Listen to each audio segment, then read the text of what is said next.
money politics itu bukan budaya kita sebenarnya, gitu ya. Money politik itu hadir karena memang demokrasi kita itu belum ditopang oleh kondisi-kondisi yang memungkinkan bahwa demokrasi itu sempurna. Di antaranya adalah kemiskinan rakyat. Ya. Di tengah-tengah rakyat yang miskin, belum sejahtera, mudah sekali sogok menyogok, suap menyuap itu terjadi. Gitu. Nah, kemudian yang kedua, di tengah masyarakat yang pendidikan politiknya belum baik, gitu ya. Nah, ada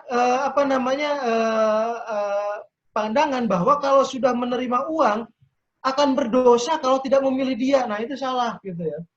Di masyarakat kita ada yang mengatakan begitu. Saya sudah menerima uang, masa saya tidak pilih? Berdosa dong, gitu ya. Ada juga waktu saya ke mana itu, ke Palu gitu ya, ada yang mengatakan, saya ini orang Indonesia, saya orang jujur. Dia bilang gitu. Saya ini menerima uang dari politisi. Makanya saya harus jujur bahwa saya harus memilih dia gitu. Nah, kejujuran itu kan bukan seperti itu. Gitu. Itu pendidikan politik yang kurang. Pertama karena ekonomi masih lemah, kenapa money politik ini meruyak gitu ya? Karena ekonomi masih lemah.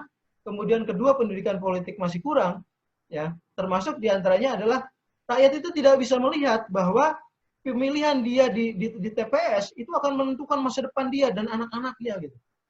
Nah, ini juga yang harus menjadi tanggung jawab katakanlah seluruh stakeholder, terutama partai politik yang memiliki tugas untuk melakukan pendidikan politik rakyat, dan itu tidak pernah dilakukan oleh partai politik sampai sekarang ini, gitu ya.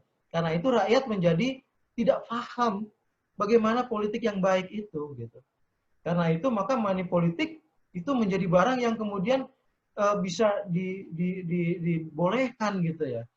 Dan sayangnya lagi undang-undang pemilu terakhir itu membolehkan ada pemberian minimal gitu, minimal berapa puluh ribu gitu, dan itu tidak dimasukkan sebagai money politik. Saya kira ini salah kaprah. Gitu. Seharusnya undang-undang itu tidak memberi kesempatan sama sekali bagi politik uang untuk bergerak. Gitu ya. Itu saya kira berbagai pertanyaan yang muncul, dan ya kondisi semua itu menjadikan kita memang semakin jauh dari sosiodemokrasi itu, gitu ya.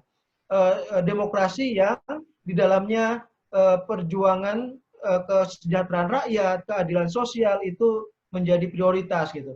Nah, karena kita tidak menjalankan sosiodemokrasi, kita lebih condong pada liberal demokrasi, maka bukan keadilan sosial yang muncul, bukan keadilan sosial bagi seluruh rakyat Indonesia yang muncul, tetapi ketimpangan sosial bagi seluruh rakyat Indonesia. Itulah yang terjadi sekarang. Gitu. Dan saya kira itu yang harus kita perbaiki ke depan. Bagaimana agar politik itu ya seperti kata Bung Karno, sosiodemokrasi, memberi kebaikan negeri dan kebaikan rezeki. Itu jangan dilupakan, jas merah, seperti kata Bu Ratna. Saya kira itu, Pak Moderator.